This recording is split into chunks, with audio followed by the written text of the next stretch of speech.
Hello, hello, and good morning and good afternoon. Today is my day 1.347.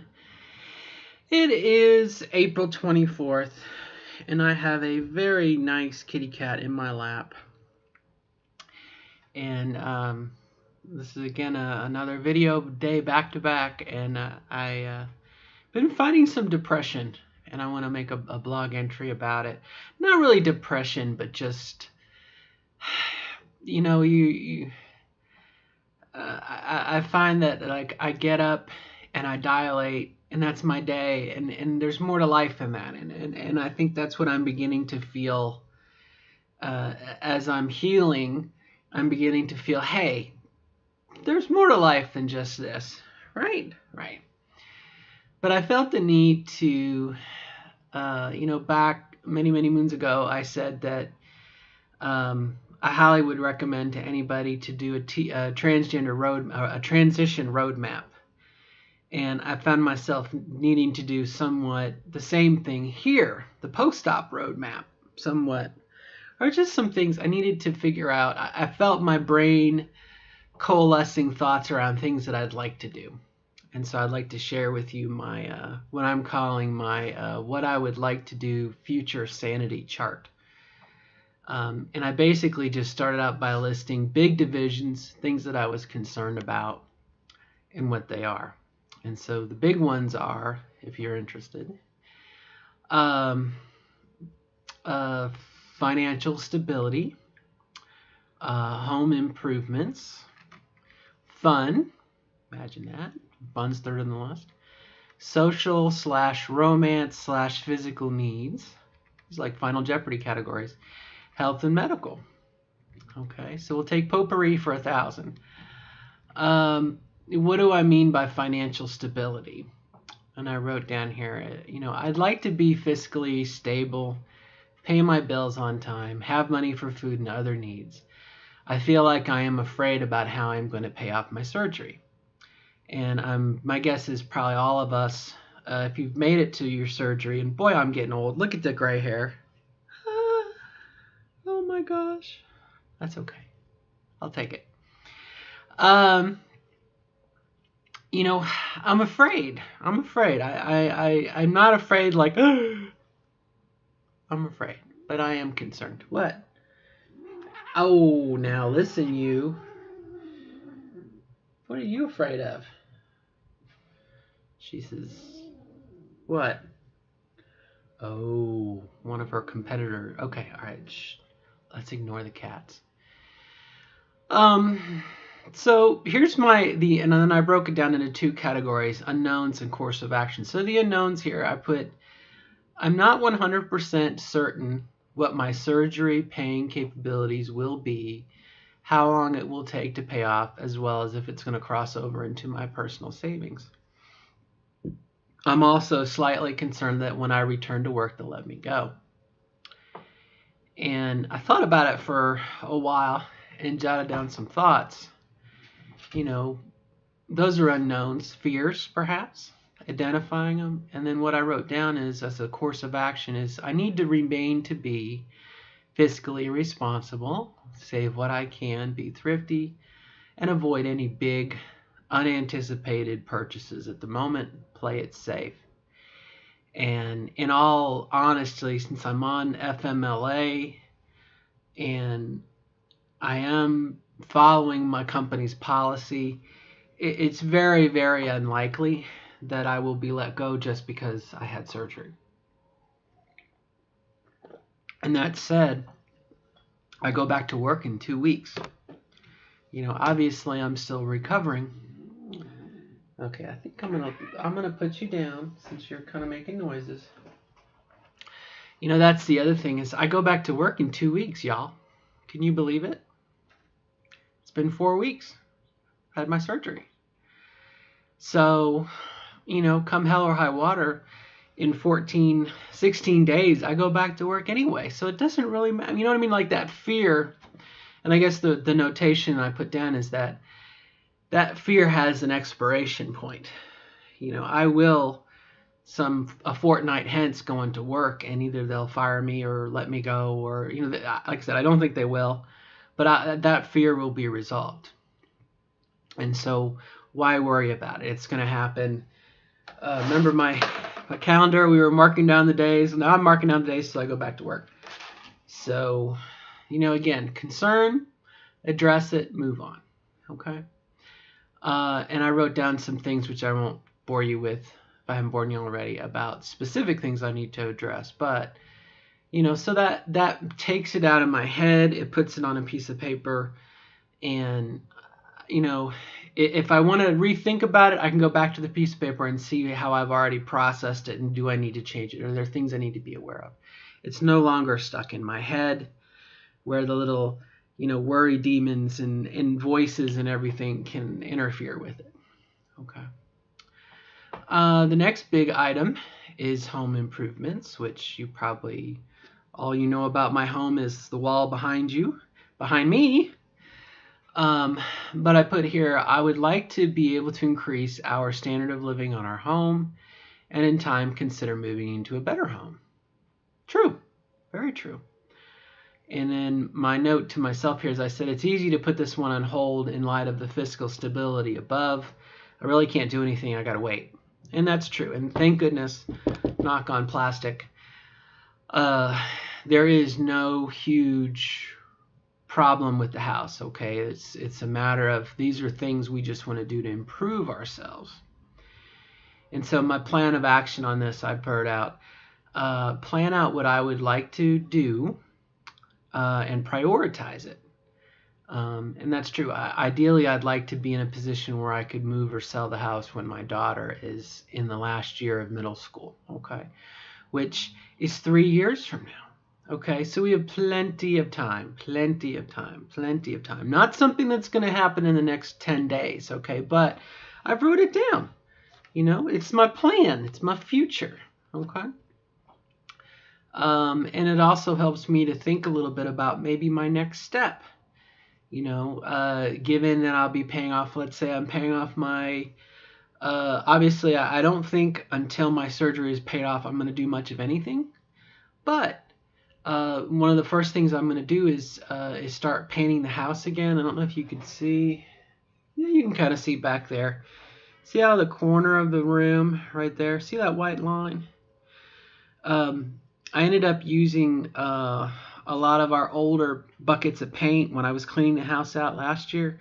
We just, you buy a bucket of paint and forget about it. And so I went through, as part of cleansing the house last year, I went through the basement and brought all the buckets of paint upstairs and went through them all. And so what you see over where my finger is this way, this over here and this over here is flat white. And this in the corner is actually a semi-gloss white. Okay, and so my goal is to go to the grocery store, go to Meijer, and buy what they carry on their shelf. That way I know it'll be there for the next 3 years, and paint the house with it, a little bit at a time. Not a big investment, okay? Like buy a 10-gallon, $10, buy a gallon of paint, okay? And paint till it's gone, okay? And then my plan is, as I go room to room, will be to go through everything and downsize. Last year, again, as part of thinking on a 3-year goal, we want to get the house ready to sell. As we go room to room, go through the closet, make sure that, whatever you can donate if you're not using it. Donate it to Goodwill, donate it to your church or whatnot. There's no point in keeping something you're not going to use. Let someone else who needs it use it. My next big thing was fun. Remember fun, and this was not in any sort of priority. Although I think fiscally, responsibility is probably the one. But I put it down here. I'd like to be able to do fun things and feel like I can have fun. And that definitely has been something as part of this recovery process. You're thankful to have surgery, and then you're thankful to survive. You're thankful to get the dilator in and get it out. And as time goes on, your stamina goes up. And you're like, okay, I can have fun again. It's just not just a matter of survival. And so I put down here as a concern, I said, obviously it depends what we consider fun and how much it costs as time goes on, and I have a better handle on paying off my surgery, I'll be able to make decisions about fun things. I guess what you would consider to be discretionary income. And that is very, very true, you know. And this kind of ties into a topic that I had done a video on before about post-surgery life. You know, having GCS, I mean, let's rewind that. Being transgender and dealing with it and, you know, doing hormones, transitioning, if it ends up at surgery, after surgery, I mean, you're done, right? Knock on wood. And so I've been trying, I think today, to really get back into launching hobbies that don't necessarily cost money, because I already have stuff like I've been painting miniatures. I've got my German stuff down below. I'm going to get back into looking in. We got a Sabat coming up real quickly. Beltane is coming up. I mean, there's just things that don't necessarily cost any money because I've already put the investment down into it. Just a matter of you know, rekindling some of those interests that have been on hold because I've been recovering. So, and I had mentioned previously too, I want to get back into, I want to learn how to play the drums and other things. So that's fun stuff. This next thing, social / romance / physical needs, I kind of group these all together. Just human to human interaction, can be friends, can be more than friends if it leads to that, but just people.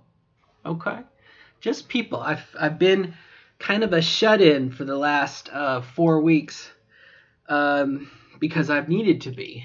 But you know, 2 weeks from now, go back to work. I can go back to playing board games at the game shop, and obviously get some battles in. My little dudes here are gonna kick some butt. Okay. You know, but I said here, while I enjoy my privacy, and I do, and in alone time, I'm a human being and need to interact with other human beings, person to person, as a friend, perhaps more. As my healing time draws to a close and I move on with my life, I would like to be close with people, to be very close with someone, and perhaps be or feel intimate with someone. I want to be sexually stimulated and fulfilled. Okay. And definitely for me as a gamer, I think I will meet my future husband doing gaming stuff. Okay. So if I sit around here and don't get out, don't go to the board game nights, don't go to the gaming store and kick some ass here with my army. If I stay home, I'm not going to meet anyone. And that's the same thing about, you know, I think in the past I have said something about, you know, well, I don't want to go to the gay bar and meet, I don't want to go to a bar to meet somebody. For me, the bar is going to be a gaming store because that's what I enjoy doing. I mean, and that's, I think, a successful relationship is built on a commonality. Okay, although you don't have to be, I'm not saying identical twins, but it's something you have in common. Okay, and I can tell you that I have been a gamer all my life, and I don't see that changing. Okay. So I wrote here what I just said. I am on the verge of interjecting myself outside of my normal environment, my home. If I stay a hermit, I will not meet people, etc., etc. And the other thing is I've always wanted to learn how to polka. You know, take polka lessons and meet someone. I may meet Mr. Right. Okay? The last thing here is kind of straightforward, health and medical, is I'd like to be happily healthy, maintain, expand my exercise, build up my stamina, and maintain my body, my female form, if you'll grant me that I have a female form. I think I do. If I don't, I'm getting there. And I think that's something I've been doing all along as part of this process is recovery, healing. This morning I did it. It was a short walk, but I did a walk. Okay, I'm increasing my exercise. Got my little Fitbit, piece of shit. It was free. I won a contest and I got this Fitbit. Every Fitbit I've ever owned, I've broken, and this morning this one just stopped and then it started working again. So I'm gonna continue to wear it, but it's one of those things. Exercise, and my good friend Jamie asked me if I wanted to join the Y, and I do appreciate it, but I'm definitely more of a walk around the block type person, and they have a treadmill downstairs. I know I've made videos before. I'm definitely a work at home. I'm not a go somewhere else to work out person, and I know there's the reverse of that for some people. They have to go to the gym. They have to leave their environment to go to somewhere else to work out. And back when I was training for the Air Force Academy, I was one of those people. I had to go to the gym and work out. And of course, the gym that I went to was awesome because it had like a sauna and a steam room. So like after I worked out, go in the sauna. I am a sauna hoe. Anyway, so that's kind of what I wrote down. And that's all I can really think of. And there may be more in time, but again, I felt like I needed to. I'm going to save this. Hold on, bear with. I just felt like I needed to get it out. I needed to get it out of me and on paper, and that way I can address it and tackle it. It's more coherent, So on that note, I think that's all I'm really going to say. But hopefully we'll be a couple days for the next video. I think when something's on our mind, that's when we record it, and days can pass when things are good because we're not recording, So anyway, applicable to me, may or may not be applicable to you. I think definitely if you feel like you're depressed, it's good to write down what try and brainstorm a little bit about your depression, maybe where it's coming from, some possible solutions, and what you're going to do about it. I think that's when you develop kind of a plan of attack and you make plans and you address, it's hard to figure out what's wrong, but when you make a plan as to how you're going to deal with it, I know I feel better because I'm taking action, and but that's just me, at least on this topic. So all right, well, I hope everyone is doing well. I wish you the best of luck in becoming the best version of yourself as you define it. And I will maintain, nevertheless she persisted, as the saying goes. So best luck to you, best wishes, and until next time, good luck. Bye-bye.